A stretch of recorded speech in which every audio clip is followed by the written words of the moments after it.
Big Bash League 2024-25 7th match best catches Hobart Hurricanes கடை நடக்க போது அதோட ஃபேண்டசி ப்ரிவ்யூ பார்க்க போகிறோம். பெஸ்ட் காச்சஸ் சாம்பியன் சைடு முதல் போட்டியில் ஜெயிச்சிருக்காங்க, டேபிளில் 2வது இடம். ஹோபர்ட் ஹரிக்கன்ஸை பொறுத்த வரைக்கும் முதல் போட்டியில் எல்லிஸோட அதிரடினால் 74 ரன்களுக்கு ஆல் அவுட் ஆனாங்க. எல்லிஸ் அதிரடியாக அடித்தார், அவர் மட்டும்தான் ஸ்கோர் பண்ணார். மற்ற பேட்ஸ்மேன்ஸ் எல்லாம் ஒன்றும் பண்ணலை. எல்லிஸ் அந்த மாதிரி அதிரடி அடித்தாலும் அவருக்கு தான் அடி, ஏன்னா அவர் தான் கேப்டன் அப்படிங்கிறதுனால பவுலிங் பேஸ்லேயும் ஒரு இடத்துல அவுட்புட் கொடுத்தாரு. ஓவராலாக அவருக்கான கேமாக இருந்தால் கூட டீம் தோத்துச்சு. இன்றைக்கி ஹோமில் விளையாட போகிறாங்க, ஒரு கம்பேக் கொடுப்பாங்களா, கண்டிப்பாக பெட்டர் கிரிக்கெட் கொடுப்பாங்கங்கிற எதிர்பார்ப்பு இருக்குது. @MSC Cricket 11 அப்படின்னு சர்ச் பண்ணி டெலகிராமில் ஜாயின் பண்ணிக்கோங்க. குழப்பம் இருந்ததுன்னா டாப் கமெண்ட்டில் லிங்க் இருக்குது, கிளிக் பண்ணி ஜாயின் பண்ணிக்கோங்க. XL11 ஸ்மால் லீக்குக்கு பெஸ்ட்டாக இருக்குது. குறைவான இன்வெஸ்ட்மெண்ட் மற்ற ஆப்ஸை கம்பேர் பண்ணும்போது TDS GST கிடையாது, 100% ஃப்ரீ. அந்த வகையிலையும் பெஸ்ட்டு.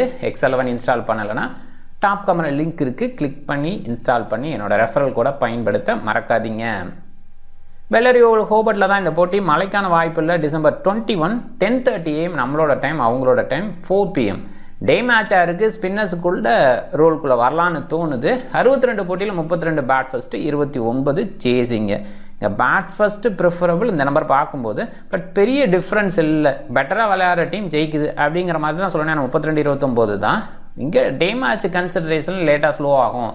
பேட் ஃபஸ்ட்டு பண்ணி ரன்ஸ் ஆன் த போர்டு வைக்கலாம் அப்படின்னு யோசிச்சா ஆச்சரியப்படுறதுக்குல. ஏன்னா ஆவரேஜ் பேட் ஃபஸ்ட்டு 166, அப்போ சூப்பர் பேட்டிங் ட்ராக்குன்னு சொல்லணும். அதே நேரத்தில் ஆவரேஜாக பேட் ஃபஸ்ட்டு பண்ணும்போது இங்கே விக்கெட்டு 6 விழுந்திருக்கு. அதே சேஸ் பண்ணும்போது ஆவரேஜாக 6 விக்கெட் விழுந்திருக்கு. விக்கெட் பேஸ்லையும் விழுறதுனால கண்டிப்பாக நியூட்ரலாக கன்சிடர் பண்ணி போகிறது தான் பெட்டர் அப்படின்னு சொல்லுவேன்.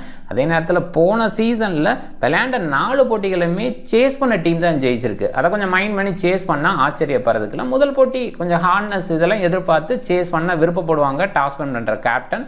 பிரிஸ்பேன் ஹீட் 212க்கு 3 அப்படிங்கிற ஹை ஸ்கோரை அங்கே பதிவு பண்ணியிருக்காங்க. ஹோபர்ட் ஹரிக்கன்ஸ் தான் லோ ஸ்கோரை பதிவு பண்ணியிருக்காங்க, 122க்கு 10 அப்படிங்கிற மாதிரி. 150க்கு பிலோ 11 டைம்ஸ் மட்டுமே வந்திருக்கு. 62 போட்டிகள் 11 டைம்ஸ் அப்படிங்கிறது சில நேரங்களில் தான் இந்த ட்ராக் டவுனாக இருந்திருக்கு. ஓவராலாக மீடியம் ஸ்கோரை நிறைய கொடுத்துருக்கு. 2 சைடுமே நல்ல பவுலர்ஸ் இருக்கிற மாதிரி யூனிட் இருக்கிறதுனால பாசிபிளாக ஒரு மீடியம் ஸ்கோரை எதிர்பார்த்து தான் இங்கே போகணும். லாஸ்ட் சீசனில் பாருங்கள், ஓரளவுக்கு மீடியம் ஸ்கோர் வந்திருக்கு. 183 ஹை ஸ்கோர், 155, 150, 167 அப்படிங்கிற மாதிரி தான் வந்திருக்கு. எல்லா இடத்துலையும் சேஸ் பண்ண டீம் ஜெயிச்சிருக்காங்க, மைண்ட் பண்ணிக்கோங்க. அண்டு ஹோபர்ட் ஹரிக்கன்ஸ் என்ன பண்ணியிருக்காங்க அப்படின்னா, கடந்த 5 போட்டியில் 2 போட்டி தான் ஜெயிச்சிருக்காங்க இந்த பர்டிகுலர் கிரவுண்டில். அதே நேரத்தில் அதுக்கு முன்னாடி ஹோபர்ட் ஹரிக்கன்ஸ் டாமினேட் பண்ணியிருக்காங்க. ஸோ 2023-22 ரேஞ்சில் நல்லாவே பண்ணியிருக்காங்க. 5 போட்டியில் 4 போட்டி அப்படிங்கிற மாதிரி. ஸோ அதனால் அவங்களோட ஹோமில் அவங்க பெட்டராக விளையாடுவாங்கங்கிற எதிர்பார்ப்பு இருக்குது. ஹோபர்ட் ஹரிக்கன்ஸு போன போட்டியிலேருந்து ஸ்குவாடில் ஒரு மாற்றம் இருக்குது. வாக்கியம் உள்ளே வந்திருக்கார். சார்லி வாக்கியமை எங்கே அனுப்ப போகிறாங்க? பாசிபிளாக அவர் வெளியில் இருப்பார்னு தான் தோணுது. இல்லை டாப் ஆர்டரில் மிச்சோனை ரீப்ளேஸ் பண்ணி எதுவும் யோசிக்கிறாங்களா? மிச்சோனை ஓப்பனிங் அனுப்புனது கண்டிப்பாக நான் பெரிய ஷாக்கில் தான் இருந்தேன். ஏன்னா நிறைய ஓப்பனர்ஸு, மேத்யூ வேர்டு, சாய் ஹோப்பு, மெக்டர்மெட்டு, இவங்களாம் யாருப்பா ஓப்பன் பண்ணுவா? இதில் வேறு கலேப் ஜோல் இருக்கார் அப்படின்லாம் யோசிக்கிற இடத்துல அவங்கெல்லாம் இல்லை, நான் ஓவனை வச்சு ஓப்பன் பண்ணுறேன் அப்படிங்கிற மாதிரி வித்தியாசமான ஒரு ட்ரை. ஒரு பாயிண்டில் ஓவனுக்கு ஓவர் கொடுக்க வேண்டாம், நீ ஓப்பனராக இருந்துக்கோ, ஓவர்லாம் நீ போட வேண்டாம், நிறைய பவுலிங் ஆப்ஷன் இருக்குது அப்படி எதுவும் எல்லிஸ் நினச்சி அவர் ஓப்பன் அனுப்புனாரா என்னன்னு தெரில. அது கண்டிப்பாக அது டிஃப்ரெண்ட் டிசிஷனாக தான் இருந்தது. ஈவன் ராங்கான டிசிஷனுங்கிற மாதிரி நான் யோசிக்கிறேன். ஏன்னா மெக்டர்மெட்டு பேடெல்லாம் இங்கே சக்ஸஸ்ஃபுல்லாக இருந்திருக்காங்க. சாய் ஹோப் அனுப்பியிருந்து அவருமே சக்ஸஸ் பண்ண முடியும். இந்த இடத்துல ஓவன் அப்படிங்கிறது கொஞ்சம் டிஃப்ரெண்ட்டான டிசிஷன். பார்க்கலாம் அது தொடருமா, அந்த டிசிஷனில் ஸ்டிக் பண்ணுறாங்களான்னு பார்க்கணும். அண்டு கலேப் ஜோல் வந்தால் நல்லாயிருக்கும். ஏன்னா அவர் நல்லா விளையாடுறாரு, விளையாடக்கூடிய பிளேயர். இதுக்கு முன்னாடி BBLல சக்ஸஸ்ஃபுல்லாக இருந்திருக்காரு, பார்க்கணும். அண்ட் வேடு ஓவன் பார்க்கலாம். அவங்க 2 பேருமே டீசன்ட் ஹிட்டிங் எபிலிட்டி. வேடோட அந்த ஏஜ் ஒரு விஷயம் மட்டும்தான் பெரிய இன்னிங்ஸை கொடுக்க முடியுமா அப்படிங்கிற கேள்வியெல்லாம் ஏற்படுத்துது. பட் இன்னொரு விஷயமும் அவங்க ஹோபர்ட் ஹரிக்கன்ஸ் புதுசாக பண்ண மாதிரி இருந்தது. முன்னாடி வேடு மெக்டர்மெட் அப்படிங்கிற இடத்துல மெக்டர்மெட் விக்கெட் கீப்பராக இருந்திருக்கார். ஸோ அது அக்செப்டடு தான். ஏன்னா வேடு சில நேரங்கள் இன்டர்நேஷ்னல் கிரிக்கெட்டுக்கு போகிறதுனால மெக்டர்மெட்டை தொடர்ந்து விக்கெட் கீப்பராக வச்சுக்கலாம் அப்படிங்கிற அந்த ஆங்கிளில் யோசிக்கிறாங்க. பட் வேடை பொறுத்த வரைக்கும் இப்போ இங்கே தான் தொடர்ந்து விளையாட போகிறார், ட்ராவல் பண்ண போகிறாருங்கும் போது ஒரு ப்ராப்பர் விக்கெட் கீப்பராக அவர் யோசிச்சு போயிருக்கலாம் அப்படிங்கிற மாதிரி தோணுது. சாய் ஹோப்பு கூட தெரியும், வெஸ்ட் இண்டீஸுக்கு நல்லாவே பண்ணியிருக்கார் விக்கெட் கீப்பிங்காக இருந்து. ஸோ அந்த பேஸில் அவருக்கும் கொடுத்துருக்கலாம். பட் இல்லாமல் மெக்டர்மெட் சைடு போனது கொஞ்சம் டஃப் டிசிஷனாக தான் நான் பார்க்குறேன். எனிவே பார்க்கலாம். ஓரளவுக்கு பார்ட் டைம் லெவலில் தான் அவரை யோசிக்கணும், ப்ரைம் லெவலில் அவரை யோசிக்க முடியாது.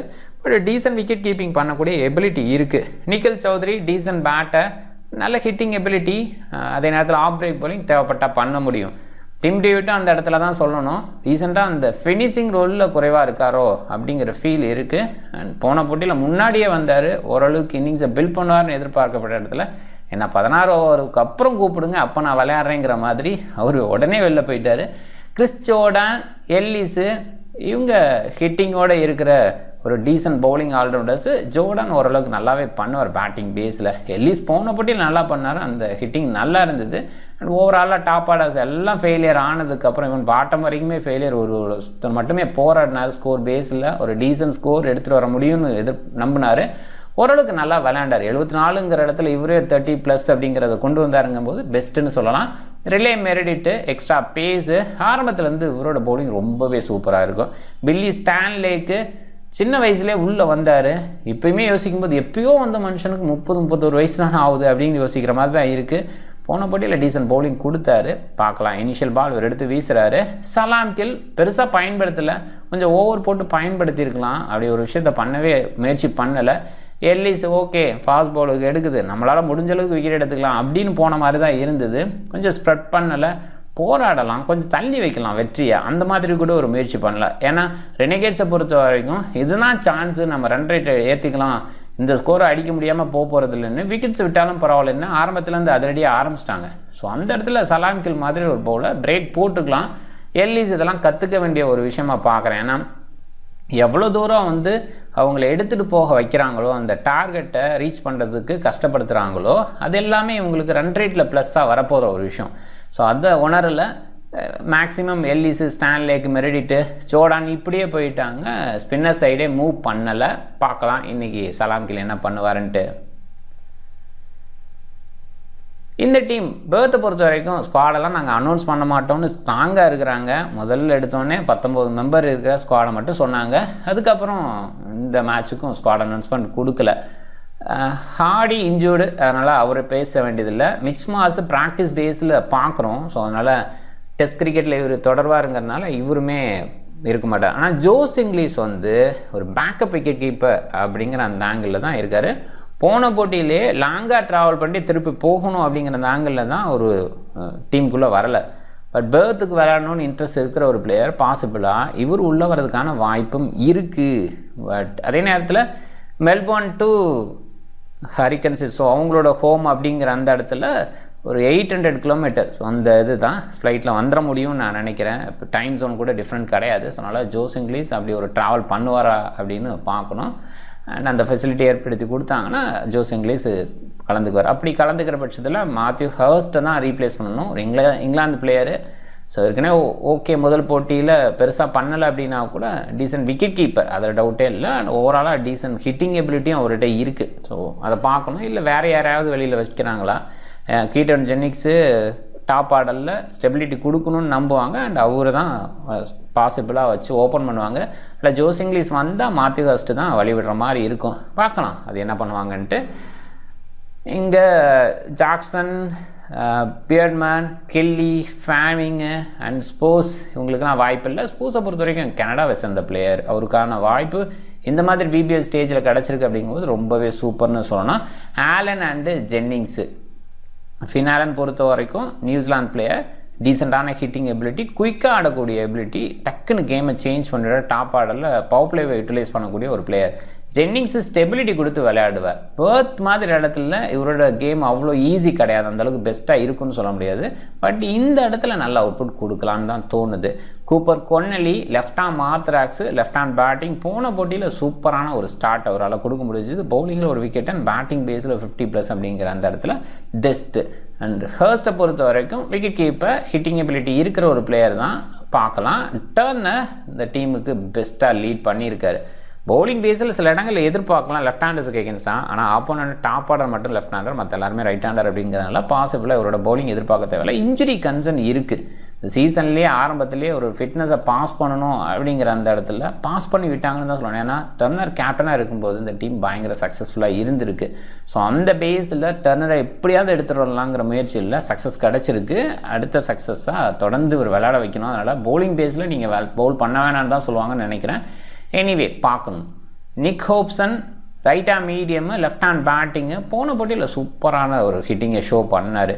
நிறைய பக்கம் கூப்பிட்றாங்க, விளையாட மாட்டுறாரு. ஆனால் பெர்த்துன்னு வந்தால் பெர்த் கண்டிஷனில் நல்லா விளையாடுறாரு. அதே நேரத்தில் பெர்த் டீமுக்காக ஹிட்டிங் பேஸில் மிடில் நல்லா பண்ணுறாரு. ஆஸ்திரேலியன் கண்டிஷனில் நல்ல பிளேயர் அப்படின்னே சொல்லலாம். ஆனால் பவுலிங் பேஸில் எதிர்பார்க்க வேண்டாம். ஆஸ்டன் ஆக சூப்பரான allrounder, decent hitting ability, left arm orthodox, Richardson, Andrew Tye, back of Lance Morris. Powerful bowling unit, super யூனிட்டுன்னு சொல்லணும். ரிச்சர்ட்சனை பொறுத்த வரைக்கும் நியூ பாலில் 2 பக்கம் திருப்பக்கூடிய எபிலிட்டி, ஸ்விங் பண்ணக்கூடிய எபிலிட்டி. அண்ட் ஆண்ட்ரூ டையோட வேரியேஷன் தெரியும். பேக் ஹேண்ட் ஆஃப் நியூ பாலில் ஸ்பெஷலிஸ்ட்டு, செம்ம பவுலர். அண்ட் எண்டோர்லேயே இப்போ வெரைட்டி ஷோ பண்ணுறாரு, நல்லாவே பண்ணுறாரு. லான்ஸ் மோரிஸோட எக்ஸ்ட்ரா பேஸு கொஞ்சம் ரன்ஸுக்கு போகலாம். பட் லைனை பிடிச்சிட்டாருனா லான்ஸ் மோரிஸை கண்ட்ரோலே பண்ண முடியாது, விக்கெட்ஸ் நிறைய எடுப்பார். ஸோ அது போன பட்டியில் பார்த்தோம். முதல் ஓவரில் நிறைய ரன்ஸு போனார். இதுக்கப்புறம் அவர் ஓவர் கொடுப்பாங்களோ அப்படின்னு யோசிக்கிற இடத்துல வந்தார். அதுக்கப்புறம் வேறு லெவல் பண்ணார். ஸோ அதுதான் லான்ஸ் மோரிஸு. அவருக்கு லைன் கிடைக்கணும், அதுதான் அவருக்கு பார்க்க வேண்டிய விஷயம். 2 டீம்ஸ்க்குமே பவுலிங் ரொம்பவே ஸ்ட்ராங்காக இருக்குது. பவுலிங் யூனிட்டாக பார்க்கும்போது சூப்பராக இருக்காங்க அப்படின்னு சொல்லலாம். பேட்டிங் பேஸில் யோசிக்கும்போது ஸ்காட்சஸுக்கு டாப் ஆடலை ஃபின் ஆலன் குயிக்காக ஆடுவார். ஆனால் ஸ்டெபிலிட்டி கொடுத்து ஆடுவார் நம்மளால் சொல்ல முடியாது. ஸ்டெபிலிட்டி கொடுத்து ஆடக்கூடிய ஜென்னிங்ஸ் இருக்கார். பட் ஆஸ்திரேலியன் கண்டிஷனுக்கு எந்தளவுக்கு ரீச் பண்ணி விளையாடுவார்னு பார்க்கணும். ஏன்னா ரீசெண்டாக இங்கிலாந்து பிளேயர்ஸ் எல்லாம் ஃபெயிலியர் ஆகிறத பார்க்குறோம். Matthew Hurst decent player, but inexperience இந்த இடத்த பொறுத்த வரைக்கும். கொன்னலி, டர்னர், நிக் ஹோப்சன் அப்படிங்கிற மாதிரி இந்த இடத்துல யோசிக்கலாம். ஓகேங்கிற மாதிரி இவங்களெல்லாம் யோசிக்கணும். பட் டர்னரை பொறுத்த வரைக்கும் பெர்த்தில் விளையாடுற அந்த இடத்த எல்லா கண்டிஷன்லேயும் விளையாடுவாருன்னா அது கொஞ்சம் குறைவாக இருந்திருக்கு. அதையுமே பார்த்துருக்கோம். ஹரிக்கன் சைடுன்னு வந்தால் இங்கே ஓப்பனிங்கே மாற்றிருக்காங்க. அது கொஞ்சம் டஃப்பான ஒரு விஷயம் அந்த இடத்துல. அதே நேரத்தில் வேர்டோட ஏஜ் கொஞ்சம் லேட்டாக இருக்கிற ஒரு ஃபீல் இருக்குது. Shai Hope, McDermott, Nikhil Chaudhary, Tim David இவங்கெல்லாம் கண்டிப்பாக நல்லா விளையாட முடியும். சாய் ஹோப்புக்கிட்ட இருக்கிற பிரச்சனையை சால்வ் பண்ணால் போதும். கொஞ்சம் ஸ்டெபிலிட்டி கொடுத்து விளையாடலாம், நாம் நிற்கலாம் அப்படின்னு நினச்சி விளையாடலாம். போன போட்டியிலேயே விக்கெட்ஸ் தொடர்ந்து விழும்போது சாய் ஹோப் இருந்தார், அதை எடுத்துகிட்டு போயிருக்கலாம். நார்மல் T20 மோடுக்கு இல்லாமல் 1 டே மோடுக்கு போய் ஒரு 120 ரேஞ்சுக்கு எடுத்துகிட்டு போயிருக்கலாம். சாய் ஹோப்புக்கு அந்த கெப்பாசிட்டி இருக்குது. பட் அப்படிலாம் பண்ணலை. நான் T20 பிளேயர்னு ப்ரூவ் பண்ணணுங்கிற அந்த முயற்சியிலே தொடர்ந்து பண்ணிகிட்ருக்காரு. இப்போ ரீசெண்டாக ஒல்லி போப்பா அந்த ஒரு விஷயத்தை பண்ண பார்க்குறாரு.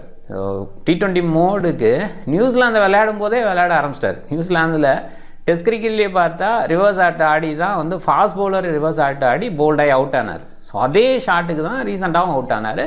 இந்த பிளேயர்ஸ் எல்லாம் என்னென்னா, நான் வேர்ல்டு கிரிக்கெட்டை விளையாட விரும்புகிறேன் அப்படின்னு சொல்கிற மாதிரி ஒரு விஷயமா இந்த ஷார்ட் மேக்கிங்லாம் பண்ணுறாங்க.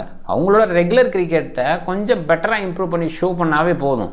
ஏன்னா விராட் கோலிலாம் ஃபேன்சி ஷாட்ஸ் எல்லாம் ஆடுறதில்ல. ஆனால் அவருக்கு நிறைய ஃபேன்ஸ் இருக்காங்க, அவரால் பெஸ்ட்டாக கிரிக்கெட்டை கொடுக்க முடியுது அப்படின்றது இருக்குது. அந்த ஒரு விஷயத்த அவர் மேலே ஹோப் வச்சு போகணும், அது பண்ணுறது இல்லை. எனிவே பார்க்கலாம். அண்ட் பேட்டிங் டெப்த்துன்னு பார்க்கும்போது கொஞ்சம் ஹரிக்கன் சைடு பெஸ்ட்டாக நான் ஃபீல் பண்ணுறேன். இங்கே பேட்டிங் டெப்த் இருக்குது. ஆஸ்டன் நகர் பண்ண முடியும், ரிச்சர்ட்சன் பண்ண முடியும், இதெல்லாம் இல்லைன்னு சொல்லலை. But Jordan, Tim David, Chaudhary கொடுக்குற ஒரு விஷயத்த இங்கே பேக்கெண்டில் இருக்கிற பிளேயர்ஸ் கொடுப்பாங்கன்னா அது கொஞ்சம் டஃப்பு. அண்ட் இங்கேயுமே இன்எக்ஸ்பீரியன்ஸ் டாப் ஆடல் இருக்குது. கொன்னலி போன போட்டியில் விளையாண்ட மாதிரி தொடர்ந்து விளையாடுவார் அப்படின்லாம் சொல்ல முடியாது. ரீசெண்டாக நல்லா விளையாடுறாரு, அதில் டவுட்டே இல்லை. இந்த பேஸில் யோசிக்கும் போது ஹரிக்கன்ஸுக்கு கொஞ்சம் பெட்டர் அட்வான்டேஜ் இருக்கிற ஃபீல் இருக்குது. அதே நேரத்தில் ஹோம் அட்வான்டேஜ் எடுத்துக்க முடியும். ஹோமில் நிறைய டைம் விளையாண்ட பிளேயர்ஸை தான் செலக்ட் பண்ணி வச்சுருக்காங்க. அந்த பேஸ்லேயும் அட்வான்டேஜ் இருக்குது. பவுலிங் ஆப்ஷன்ஸ் ஹெவி அப்படின்னாலும் டர்னர் அவ்வளோவா பவுல் பண்ண மாட்டார். இஸ் அன் இன்ஜுரி கன்சர்ன் அப்படிங்கிறதுனால கொன்னலிக்கான ஓவர் அதிகமாக கிடைக்கலன்னா நிறைய ரைட் ஹேண்டர்ஸ், ஒரே ஒரு லெஃப்ட் ஹேண்டர் டாப்பில் மேத்யூவேர்டு மட்டுமே. ஸோ அந்த பேஸில் மேத்யூவேர்டு அந்த ஆங்கிள் மட்டும் பெஸ்ட்டாக யோசிக்கலாம். ஒரு லெஃப்ட் ஹேண்டர் நம்ம இருக்கலாம் அப்படிங்கிற மாதிரி வச்சுக்கிட்டு ஒருவேளை லெஃப்ட் ரைட்டு காம்பினேஷனை தொடர்ந்து எடுத்துகிட்டு போகலாம். வேர்டு ஒரு பக்கம் ஸ்டெபிலிட்டி கொடுக்கணும், மற்ற பிளேயர்ஸ்லாம் அடித்து ஆடுங்க அப்படிங்கிற அந்த ஆங்கிள் கூட ஹரிக்கன்ஸ் ட்ரை பண்ணலாம். அப்போ வேர்டை கொஞ்சம் செலெக்ஷன் மோடில் யோசிக்கலாம் அந்த ஆங்கிளில். ரிச்சர்ட்சன், பேக் ஆஃப் லான்ஸ் மோரிஸும் போன போட்டியில் முழுமையாக ஓவர் வீசினாங்க.